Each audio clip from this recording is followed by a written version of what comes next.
एकदा चूक केली समजू शकतो, दोनदा चूक केली तरी सुद्धा काही अडचण नाही, समजून घेऊ शकतो. परंतु पुन्हा पुन्हा एखादा माणूस तीच चूक करत असेल तर त्याला चूक नाही म्हणत, त्याला मूर्खपणा म्हणतात. आणि हा मूर्खपणा सध्या क्रिकेटमध्ये दिग्वेश राठी नावाचा एक बॉलर सातत्यानं करताना दिसतोय. तुम्ही सुद्धा पाहिले असेल, कालची मॅच जर तुम्ही बघितली असेल, LSG विरुद्ध हैदराबाद सामना झाला. अतिशय उत्तम पद्धतीने सामना झाला. दोन्हीकडून बॅटिंग चांगली झाली, बॉलिंग चांगली झाली असं म्हणू शकतो. मात्र याच्यामध्ये नेहमी सारखंच आपण हारत जरी असलो तरी सुद्धा उगाच ते आपल्या वेगळ्या स्टाईलमध्ये चेक साइन केल्यासारखी सिग्नेचर करणं हे सध्या या दिग्वेश राठीला भोवलेलं दिसतंय आणि पुढच्या सामन्यामध्ये त्याचं निलंबन करण्यात आलेलं आहे. नेमका प्रकार काय घडला समजून घेऊयात. दिग्वेश राठीच्या बद्दल तुम्हाला माहिती असेल, त्यानं जेव्हा पहिलीच विकेट घेतली IPL मध्ये त्याच वेळेला त्यांना 30 लाख रुपये मध्ये त्याला घेण्यात आलं लखनौ सुपर जायंट्स मध्ये. आणि त्यानंतर पहिली विकेट घेतल्यानंतरच त्याचं चालू झालं होतं ते सिग्नेचर स्टाईल. म्हणजे प्रियांश आर्याची विकेट घेतली होती त्यावेळेला सुद्धा त्याच्या जवळ जाऊन अगदी अशी साईन करता येईल त्याची स्टाईल होती की विकेट मी कापली बाबा, तुझा चेक कापला. त्यानंतर नारायणच्या बाबतीतही तेच केलं. मात्र हे पुन्हा पुन्हा होतंय बघितल्यानंतर BCCIनं त्याच्यावरती 50% त्याच्या मॅच फीज मध्ये जो काय होता तो जुर्माना लावला. म्हणजे जेवढी त्याला रक्कम मिळणार होती त्याच्यात 50% रक्कम ही फीज म्हणून त्याला किंवा ते जुर्माना म्हणून त्याला लावला. त्याच्यानंतर परत ते काही थांबला नाही. कोहलीच्या बाबतीत तसंच करण्याचा प्रयत्न केला. त्यानंतर कोहलीनं त्याला धुतलं होतं, हे तुम्हाला सगळ्यांना माहिती असेल.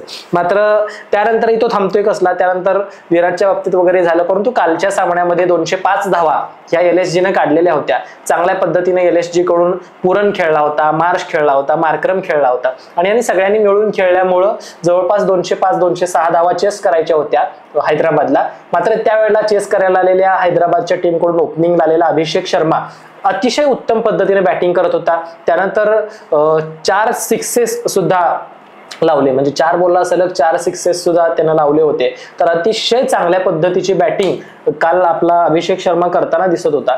मात्र त्याची विकेट ज्या वेळेला पडली, दिग्वेश राठीनं जी विकेट घेतली त्यावेळेला मात्र तो अतिशय त्याच्या नेहमीच्या स्टाईलमध्ये सेलिब्रेशन करायला गेला, अतिपणे सेलिब्रेशन करायला गेला. आणि मग अभिषेक शर्मा सुद्धा काही शांत बसतोय असं नाही. युवराज सिंगचा पट्टे आहे, तो युवराज सिंगने घडवलेला पट्टे आहे, त्यामुळे त्याला सुद्धा राग आला आणि त्यानं सुद्धा अगदी तुझी केस उपटून टाकेन अशा पद्धतीचे हातवारे वगैरे केले. तर हे सगळं घडत होतं. मग जवळ एकमेकाच्या अंगावरती धावून जाणं हा प्रकार झाला. मग अंपायरनी मध्यस्थी केली आणि अंपायरनी दोघांना लांब करण्याचा प्रयत्न केला आणि त्यानंतर अभिषेक शर्मा निघून गेला. मात्र जे पुन्हा पुन्हा हे घडतंय मॅच मध्ये, असं म्हणतात की चांगलं तुमचं बिहेवियर मॅचच्या दरम्यान असलं पाहिजे. ठीक आहे, सेलिब्रेशन करा पण ते एक लिमिट पर्यंत असलं पाहिजे. मात्र हे दिसत नाहीये IPL मध्ये सध्या तरी. आणि म्हणून दिग्वेश राठीला या वेळेला फक्त 50% जुर्मानाच लावला नाही. मागच्या वेळेला 50% जुर्माना लावला, फीज मध्ये त्याची जेवढी मिळणार होती त्याला त्याच्यात 50% कापण्यात आला आणि तेवढा दंड भरावा लागला. मात्र या वेळेला मात्र त्याचबरोबर त्याचे डिमेरिट पॉइंट हे जवळपास 5च्या आसपास गेले होते. आणि त्याचबरोबर त्याच्या पुढच्या मॅच मध्ये GT बरोबर म्हणजे गुजरात टायटन्स बरोबर जी मॅच होणार आहे त्याच्यामध्ये त्याला बंदी घालण्यात आली. म्हणजे पुढची मॅच त्याला खेळता येणार नाहीये. आता ते संघच पूर्ण याच्यातून बाहेर पडलेला आहे. म्हणजे आता तो टॉप 4 मध्ये जाऊ शकत नाही. त्यामुळे आता क्वालिफाय ते होणार नाहीये. त्यामुळे बाहेर पडला काय संघात राहिला काय काही फरक पडत नाही. पण तरी सुद्धा असं वागणं हे एक खेळाडू म्हणून चांगलं वाटत नाहीये. त्या सामन्यामध्ये जर बघितलं तर 205 रनांचा जो टार्गेट होता ते अतिशय चांगल्या पद्धतीनं हैदराबादनं चेस केलं. अभिषेक शर्माची बॅटिंग बघण्यासारखी होती, उत्तम खेळला. त्याचबरोबर ईशान किशन सुद्धा चांगल्या पद्धतीने बॅटिंग करताना आपल्याला काल दिसला.